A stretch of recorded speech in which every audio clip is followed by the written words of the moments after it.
जय हिंद एवरीवन। आज हम लोग बात करने वाले हैं वन लाइनर क्वेश्चन। ये आपका मध्यकालीन भारत से होने वाला है। पहला क्वेश्चन है, भारत पर प्रथम मुस्लिम आक्रमणकारी कौन था। प्रथम मुस्लिम आक्रमणकारी जब भी पूछ रहा है तो पूछेगा किसके बारे में, तो पूछेगा आपका जो सफल आक्रमण किया था। सफल आक्रमण कौन किया था? मोहम्मद बिन कासिम किया था। कौन किया था भाई? मोहम्मद बिन कासिम किया था। मोहम्मद बिन कासिम कब किया था? तो 712 ईस्वी में किया था। 712 ईस्वी में किया था। अगला क्वेश्चन है, मोहम्मद बिन कासिम के नेतृत्व में अरबों ने सिंध पर किस वर्ष आक्रमण किया? तो अभी बताएं 712 में। तो वही चीज लिखा है 711 और 712 के बीच में। 711 इसलिए लिखा है क्योंकि 711 में भी आक्रमण किया था, लेकिन वो आक्रमण आपका सफल नहीं माना गया।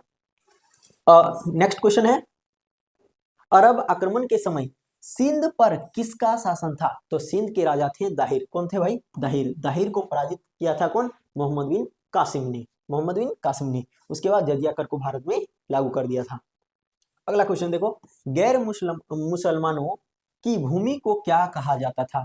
तो गैर मुसलमानों की भूमि को कहा जाता था दार उल हर्ब। क्या कहा जाता था भाई? दार उल हर्ब। अगला क्वेश्चन है, मोहम्मद बिन कासिम ने मर्तंड मंदिर को विध्वंस किस क्षेत्र में किया था? किस क्षेत्र में किया था? मुल्तान वाले क्षेत्र में किया था। अगला क्वेश्चन है, इस्लामी आचार विचार के कानून को क्या कहा जाता था, या फिर क्या कहा जाता है? इस्लामी आचार विचार के कानून को कहा जाता है शरीयत। क्या कहा जाता है भाई? शरीयत। अगला क्वेश्चन है, मोहम्मद गजनवी के आक्रमण के समय, मोहम्मद गजनवी ने जब भारत पर आक्रमण करता है तो उस समय चालुक्यों की राजधानी चालुक्यों की बेंगी की शाखा के शासक कौन थे? यानी मोहम्मद गजनवी ने जब भारत पर आक्रमण करता है तो उस समय चालुक्यों की बेंगी की शाखा के शासक कौन थे? तो बेंगी की शासक के शाखा हुआ करते थे शक्ति वर्मा प्रथम। कौन हुआ करते थे? शक्ति वर्मा प्रथम। अगला क्वेश्चन है, गजनी राजवंश का संस्थापक कौन है? तो अल्तुगिन। कौन है भाई? अल्तुगिन। यहाँ पे अल तोठो छूट गया है, तल्तगिन हो जाएगा। हाँ, देख लेना है, अल्तगिन हो जाएगा। कौन हो जाएगा? अल्तगिन। अल्तगिन का गुलाम कौन था? तो अल्तगिन का गुलाम हो जाता है आपका शिहाबुद्दीन। कौन हो जाता है भाई? सुबुद्दीन। शिहाबुद्दीन सुबुद्दीन कौन हो जाता है? सुबुद्दीन हो जाता है। और इसका बाद में दामाद भी बनता है किसका? तो अल्तुगिन का। और फिर सुबुद्दीन का बेटा कौन हो जाता है? तो मोहम्मद गजनवी हो जाता है। याद रखना है। क्वेश्चन है, मोहम्मद गजनवी के पिता का नाम क्या है? तो मोहम्मद गजनवी के पिता का नाम है सुबुद्दीन। क्या नाम है? सुबुद्दीन नाम है। किसके पिता? मोहम्मद गजनवी के पिता। अगला क्वेश्चन है, मोहम्मद गजनवी ने सोमनाथ मंदिर पर आक्रमण किया था किस वर्ष? तो 1025 में किया था आपका सोमनाथ मंदिर पर आक्रमण। अगला क्वेश्चन है, मोहम्मद गजनवी का अंतिम आक्रमण किसके विरुद्ध था? तो जाटों के विरुद्ध था। किसके विरुद्ध था? जाटों के विरुद्ध था। अगला क्वेश्चन है, मोहम्मद गजनवी का दरबारी इतिहासकार कौन था? तो दरबारी इतिहासकार कौन था भाई? उत्बी था। कौन था? उत्बी। अगला क्वेश्चन है, मोहम्मद गजनवी के साथ भारत आने वाले प्रसिद्ध विद्वान और इतिहासकार कौन थे? अल-बरूनी। कौन थे? अल-बरूनी। अगला क्वेश्चन है, पुराणों का अध्ययन करने वाला प्रथम मुसलमान तथा अल-बरूनी। क्वेश्चन गड़बड़ा गया क्या? अरे सॉरी, पुराणों का अध्ययन करने वाला प्रथम मुसलमान कौन था? तो अल-बरूनी। कौन हो जाता है? अल-बरूनी। अगला क्वेश्चन है, मोहम्मद गोरी ने जयचंद को पराजित किया था। तो मोहम्मद गोरी ने जयचंद को पराजित किया था आपका चंदवार के युद्ध में। चंदवार का युद्ध कब लड़ा गया था भाई? तो 1194 में लड़ा गया था चंदवार का युद्ध। तो क्वेश्चन आएगा कि चंदवार का युद्ध किसके किसके बीच लड़ा गया? मोहम्मद गोरी और जयचंद के बीच लड़ा गया था। अगला क्वेश्चन है, मोहम्मद गोरी को सर्वप्रथम पराजित किया गया था किसके द्वारा? तो भीमद्वितीय द्वारा। किसके द्वारा? भीमद्वितीय द्वारा पराजित किया गया था। और भीमद्वितीय को का ही नाम है मूलराज द्वितीय। क्या नाम है? मूलराज द्वितीय। अगला क्वेश्चन है, भारत में मोहम्मद गोरी ने प्रथम अक्ता प्रदान किया था किसको? तो कुतुबुद्दीन ऐबक को। मोहम्मद गोरी ने प्रथम अक्ता किसको प्रदान किया था? कुतुबुद्दीन ऐबक को। अगला क्वेश्चन है, किस तुर्क ने लूटमार की नीति छोड़कर भारत में अस्थायी राजनीति शासन की स्थापना की नीति अपनाई थी? तो कुतुबुद्दीन ऐबक ने। कुतुबुद्दीन ऐबक ने। कुतुबुद्दीन ऐबक के मन में ठान लिया था कि भारत को छोड़कर अब नहीं जाना है, भारत में ही अब मुस्लिम सत्ता की स्थापना करना है, राजनीतिक शासन की स्थापना करना है, यहीं पे नीति बनाना है, यहीं पे रहना है। चलो अगला क्वेश्चन है, मोहम्मद गजनवी के भारत अभियान के समय कश्मीर पर किस वंश का शासन था? तो कश्मीर पर आपका लाहौर वंश का शासन हुआ करता था। किसका? सॉरी, लाहौर नहीं, लोहार वंश का शासन हुआ करता था। कहाँ पे? कश्मीर में, जो मोहम्मद गजनबी ने भारत पर आक्रमण किया था। अगला क्वेश्चन है, 8वीं शताब्दी के मध्य में दिल्ली नगर की नींव किस शासक ने रखी है? तो दिल्ली शहर की नींव जो है तोमार शासक अंग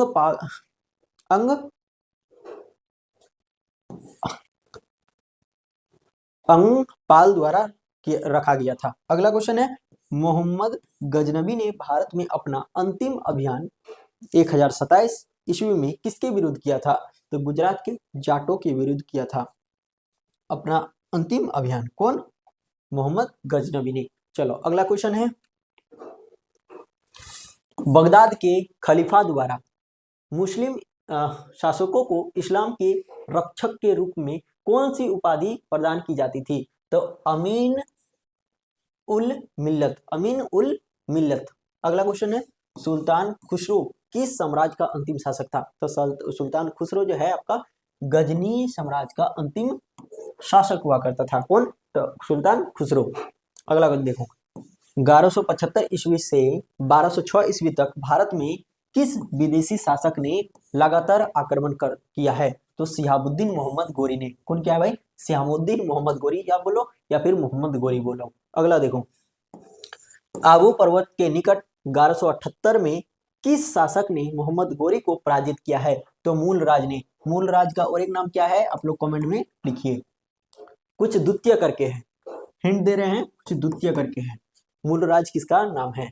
जिन्होंने मोहम्मद गोरी को फर्स्ट टाइम या फिर किसी तुर्क जनजाति को फर्स्ट टाइम भारत में पराजित किया गया था। चलो अगला क्वेश्चन है, मोहम्मद गोरी के आक्रमण के समय अहिल्याबाद का शासक कौन था? अहिल्याबाद का शासक था आपका भीमदेव। कौन था? भीमदेव। अगला क्वेश्चन है, मोहम्मद गोरी ने जयचंद को पराजित किया था किस युद्ध में? तो जयचंद को पराजित किया था चंदवाड़ के युद्ध में। चंदवाड़ का युद्ध कब लड़ा गया? 1194 में। कब? 1194 में। अगला है, तराइन का प्रथम युद्ध हुआ था किसके किसके बीच? तो तराइन का प्रथम युद्ध हुआ था गौरी के बीच और आपका पृथ्वीराज चौहान के बीच। कब लड़ा गया? 1199 में। कौन जीता? पृथ्वीराज चौहान जीता। उसके बाद तराइन का द्वितीय युद्ध कौन जीता? तो गौरी जीता। गौरी का सहायता कौन किया? यही आपका कौन, जो चंदवाड़ के युद्ध में हारा है, जयचंद। कौन? जयचंद। तराइन थानेश्वर से कितनी दूरी पर स्थित है? तो 14 मील की दूरी पर स्थित है। अगला क्वेश्चन है, किस युद्ध के बाद कोई भी भारतीय शक्ति मुसलमानों का प्रतिकार करने की स्थिति में नहीं रही?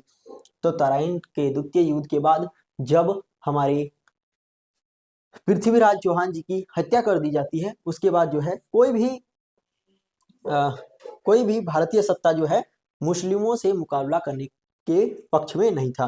तो वही चीज लिखा है, किस युद्ध के बाद कोई भी भारतीय शक्ति मुसलमानों का प्रतिकार करने की स्थिति में नहीं रहा था। तो हो जाएगा आपका आंसर क्या?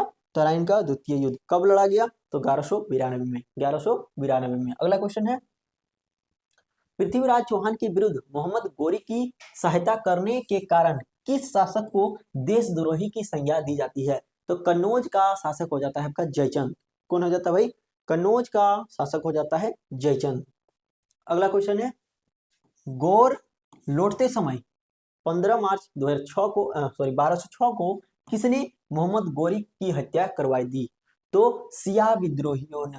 किसने? सिया विद्रोहियों ने। अगला क्वेश्चन है, मोहम्मद गजनवी ने 1000 से 1027 ईस्वी के बीच भारत पर कुल कितने बार आक्रमण किए हैं? तो कुल 17 बार आक्रमण किए हैं। कौन? मोहम्मद गजनवी ने। अगला क्वेश्चन है, मोहम्मद गजनवी के आक्रमण के समय उत्तर भारत की राजनीतिक बागडोर किसके हाथ में थी? तो राजपूतों के हाथ में थी। जितने भी राजपूत थे सब राजपूत शासन उत्तर भारत का बागडोर संभाल रहे थे। अगला क्वेश्चन है, अयूर रेहान मोहम्मद किस इतिहास प्रसिद्ध लेखक का वास्तविक नाम था? तो अल बरूनी का क्या नाम था? अयूर रेहान मोहम्मद। अयूर रेहान मोहम्मद। अगला क्वेश्चन है, मोहम्मद गजनवी की सेना का नेतृत्व करने वाला हिंदू सेनापति था आपका तिलक। कौन था? हिंदू सेनापति का नाम क्या था? तिलक। अगला क्वेश्चन है, सुल्तान की उपाधि धारण करने वाला पहला शासक हो जाता है आपका मोहम्मद गजनवी। कौन हो जाता है भाई? मोहम्मद गजनवी या फिर मोहम्मद गजनी, इसी का नाम है। अगला क्वेश्चन है, मोहम्मद बिन कासिम ने किस वर्ष किस वर्ग को जजिया कर से पूर्णतः मुक्त रखा था? तो ब्राह्मण को जो है मोहम्मद बिन कासिम ने जजिया कर से पूर्णतः मुक्त रखा था। अगला क्वेश्चन है, भारत में पहली बार आक्रमण करने वाला कौन था? तो भारत में पहली बार आक्रमण करने वाला था आपका अरब वाला। कौन था? अरब वाला। चलो अगला क्वेश्चन है, सोमनाथ के मंदिर पर 1025 ईस्वी में मोहम्मद गजनवी के आक्रमण के समय गुजरात का शासक कौन था? तो भीम प्रथम था। कौन था भाई? भीम प्रथम था गुजरात का शासक। अब जो गौरी में आक्रमण किया तब कौन शासक था? भीम द्वितीय। और गौरी को पराजित कौन किया था? भीम द्वितीय। भीम द्वितीय का और एक नाम क्या है उसको कमेंट में लिखना है। चलो अगला क्वेश्चन है, हिंदू विधि पर एक पुस्तक मिताक्षरा किसने लिखी है? तो विज्ञानेश्वर। कौन लिखा है भाई? विज्ञानेश्वर। अगला क्वेश्चन है, किस नाटक के कुछ अंश 2.5 दिन का झोपड़ा मस्जिद की दीवारों पर अंकित है? तो हरिकेली पुस्तक में ना, हरिकेली नाटक बोलो। किस नाटक के कुछ अंश जो है 2.5 दिन का झोपड़ा मस्जिद की दीवारों पर अंकित है? तो हरिकेली नाटक या फिर हरिकेली नाटक हो जाता है। चलो इसी के साथ वन लाइनर क्वेश्चन भी आपका समाप्त होता है। मिलते हैं नेक्स्ट वीडियो में, तब तक के लिए जय हिंद।